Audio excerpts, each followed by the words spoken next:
Hey guys, this is your boy Mufasa. As you already know, this show is nothing without you guys. So please don't forget to like the videos, subscribe to the channel, and let's continue growing.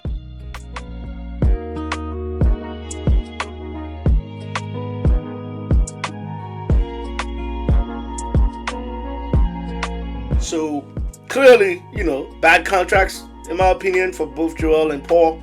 Especially for Joel in the sense that he still had some years and you weren't sure about.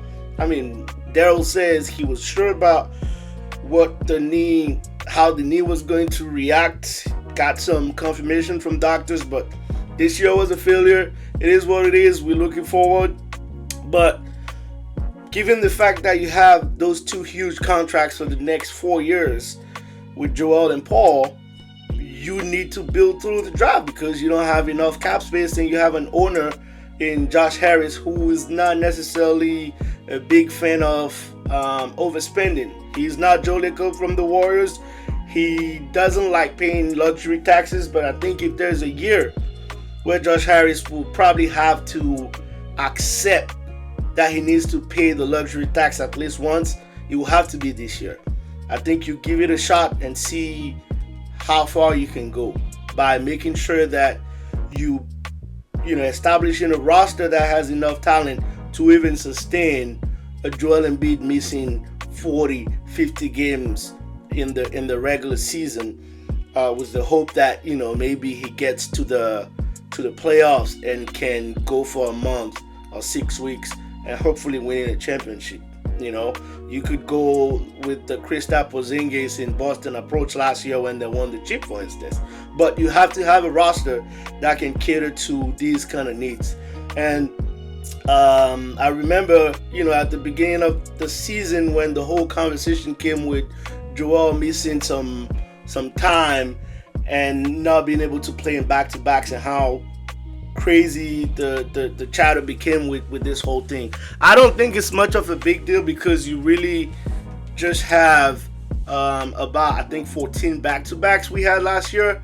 So when you think about it, if Joel is healthy, I didn't think that it was going to be a scenario where he's not playing any of the back-to-backs.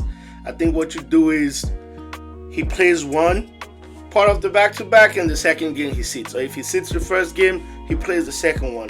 But I would even go with the better approach, in my opinion. Maybe you limit his minutes during the regular season. Instead of him averaging 30, 35 minutes, maybe you cap him at 25, 28 minutes a game. Regardless of the outcome of the game, you cap him at 25, 28 minutes a game. And then you see how it goes, because it's clear that, I'm hoping that, the scope that he had this offseason helps him stay on the floor because he's a tremendous player. But just as a cautious approach, I think this is how you should be going. And that's exactly why you need to have some competent center to back him up and allow him to sit and not necessarily want to play Superman when he is in the game.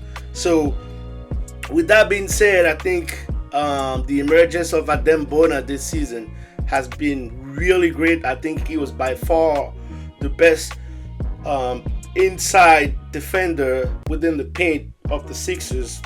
Really good in shot blocking. Was struggling with fouls at the beginning of the season, but with more games played, he got better on that end. He was really the only one who was making opponents think twice before driving to the paint and trying to score a basket that way. So I think you need to give him a bigger role next season. Andre Drummond, unfortunately, also dealt with some injuries this year, but did not really deliver even when he was playing. I was expecting him to be super dominant, in rebounds, but he hasn't necessarily delivered that much. And besides the rebounding, it's really tough on Andre Drummond, especially at that age now. I think he's past his 30s, probably 31 or 32. But I think you just need to find a way to get rid of his contract. I think you might need to get a team like the Nets involved. They have a lot of cap space. I know he played there in the past. There was a trade, the Ben Simmons trade, where Drummond was already traded from Philly to New York at the time. Maybe you get a team like that or any other team who could be interested in a salary dump and get rid of his contract. He has, I think, $5 million that he's due this year, and then he's on an expiring contract because he's an unrestricted free agent the following year. But you need to find a way to get rid of him.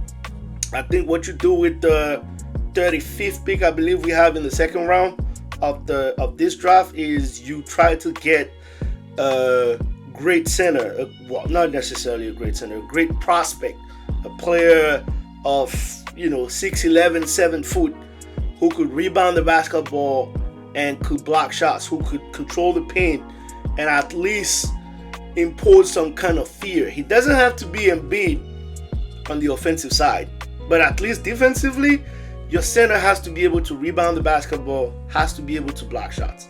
You pair this guy with Adem Bona and they share minutes when Joel is not playing, and when he's playing, they are in competition to figure out who is going to be the backup for Joel when he's playing and when he's on the bench, whether it's foul trouble or just rest during a regular game.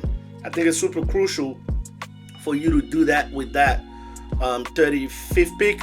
There's a couple of prospects in terms of centers that you can find around that 35th pick, and I think the scouting team should be focusing on a center for that second round pick. If you don't want to go that route and it's not going to be too expensive, my ideal dream would be a guy like Walker Kessler from the Utah Jazz. But Danny Ainge has proven that he's super tough when it comes to contract negotiation. Walker Kessler is close to the end of his rookie deal, so he's gonna be commanding some kind of money, not necessarily big money, but commanding some kind of money in the future. So it's either you take the leap of faith, go see what a trade might look like with the Jazz for Walker Kessler, and if it's something that fits, then you might bring Walker Kessler as a backup center for Joel.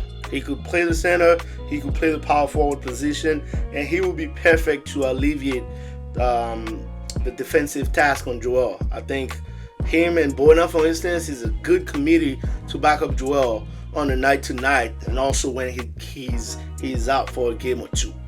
So if you can find a guy like Walker Kessler, or even the Golden State Warriors, I think a guy like Trace Jackson Davis, who is also still on the rookie contract, can be able to help Bona with that committee to be able to back up Joel when he's out or when he's resting, and keep him within that 25 to 28 max 30 minutes a game during the regular season.